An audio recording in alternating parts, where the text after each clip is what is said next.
সুপ্রিয় দর্শক, দেশে এবং দেশের বাইরে যেখান থেকে দেখছেন সবাইকে চায়ের কাপে পত্রিকার পাতা অনুষ্ঠানের পক্ষ থেকে স্বাগত জানাচ্ছি। আমি এম শফিকুল ইসলাম হৃদয়। দর্শক, আজকে আমার কাছে দৈনিক উল্লেখযোগ্য পত্রিকাগুলো হাতে এসে পৌঁছেছে। আমি প্রথমেই আজকের দিন, তারিখ এবং মাস জানিয়ে দিচ্ছি। 30শে মে 2025 ইং 16ই জ্যৈষ্ঠ 1432 খ্রিস্টাব্দ, 2 জিলহজ 1446 হিজরি সন। যথারীতি আমার হাতে দৈনিক করতোয়ার যে সংবাদ শিরোনাম, সেটি হচ্ছে জনগণের স্বপ্ন আশাকাঙ্ক্ষা পূরণে কঠোর পরিশ্রম করছি বললেন প্রফেসর মোহাম্মদ ইউনূস। ১৬ লাখ বাংলাদেশি কর্মী নিবে জাপান। রাষ্ট্রনায়ক শহীদ জিয়াউর রহমানের শাহাদাত বার্ষিকী আজ। বাংলাদেশের দ্রুত নির্বাচনের প্রয়োজন বললেন ভারতীয় পররাষ্ট্রমন্ত্রী। উপকূল ছাড়ল নিম্নচাপ। দলীয় নেতাকর্মীর কঠোর বার্তা দিলেন জামাতের আমির। সাংবিধানিকভাবে সিদ্ধান্ত নিতে পারবে ইসি আপিল বিভাগ। গণতন্ত্র নিরবিচ্ছিন্ন যাত্রা আজও পদে পদে বাধাগ্রস্ত হচ্ছে বলেন খালেদা জিয়া। জনগণের আকাঙ্ক্ষা উপলব্ধি করতে ব্যর্থ সরকার বললেন তারেক রহমান। করতোয়ার শেষ পৃষ্ঠায় যেটি উল্লেখযোগ্য শিরোনাম, সিলেট ও দিনাজপুর সীমান্ত দিয়ে আরও ৩৪ জন পুশিং ব্যাক ভারত থেকে ফেরত পাঠানো হয়েছে। পরকীয়া কবিরাজ হত্যা করে 10 টুকরো দেহের দেবর ভাবির মৃত্যুদণ্ড। অধ্যক্ষ শাহাদাতের বিরুদ্ধে 40 লাখ টাকা লোপাটের অভিযোগ। বিয়ের কথা গোপন রেখে সৌদি প্রবাসী সঙ্গে পরকীয়ায় জড়ালেন দোলা।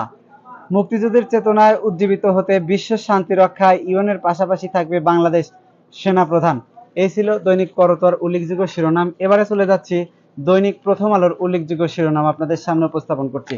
দৈনিক প্রথম আলো উল্লেখযোগ্য শিরোনাম, ডিসেম্বরে ভোট চাইছে একটি দল বললেন প্রফেসর ডক্টর মোহাম্মদ ইউনূস। গণতন্ত্রের যাত্রা বাধাগ্রস্ত হচ্ছে বললেন বেগম খালেদা জিয়া। এনসিপি নেতা নাহিদের সংখ্যা জুলাই গণঅভ্যুত্থানের আশঙ্কা অধরা থেকে যাচ্ছে। মারামারির পর 2 দিন ধরে চিকিৎসা সেবা বন্ধ। গভীর নিম্নচাপ, সারা দেশে প্রচুর বৃষ্টি, 6 জেলায় বন্যার আশঙ্কা। প্রথম আলোর শেষ পৃষ্ঠার উল্লেখযোগ্য শিরোনাম, 100 দিনেও সংকট কাটেনি, ক্লাস পরীক্ষা বন্ধে হতাশা। আজ জিয়াউর রহমানের শাহাদত বার্ষিকী। প্রাণ আমদানে গিয়ে প্রাণ হারাচ্ছে গাজাবাসী। আন্তর্জাতিক খবর যেটি গুরুত্ব পেয়েছে সেটি হচ্ছে গাজায় নৃশংস হত্যাযজ্ঞ ইসরায়েলের, প্রাণ আনতে গিয়ে প্রাণ হারাচ্ছে গাজাবাসী। আজকের প্রথম আলো উল্লেখযোগ্য শিরোনাম। এছাড়া থাকছে আন্তর্জাতিক গুরুত্বপূর্ণ কিছু শিরোনাম আপনাদের সামনে উপস্থাপন করছি। সেটি আপনাদেরকে প্রথম আলো যেটি প্রকাশ পেয়েছে সেটি আপনাদেরকে দেখানোর চেষ্টা করছি। দর্শক, শুল্ক বড় পরিবর্তন আসছে। প্রথম আলোর আন্তর্জাতিক যে খবরটি রয়েছে সেটি হচ্ছে ট্রাম্প প্রশাসনের দায়িত্ব ছাড়ছে না ইলন মাস্ক। বৈশ্বিক পরিস্থিতি স্বাধীন ইউরোপ গড়তে চায় ইউএও।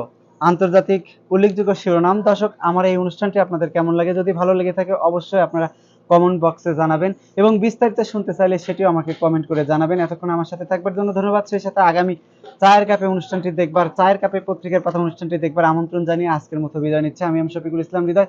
সকলে ভালো থাকুন, সুস্থ থাকুন, থাকুন এম হৃদয় ফেসবুক পেজের সাথে। আল্লাহ হাফেজ।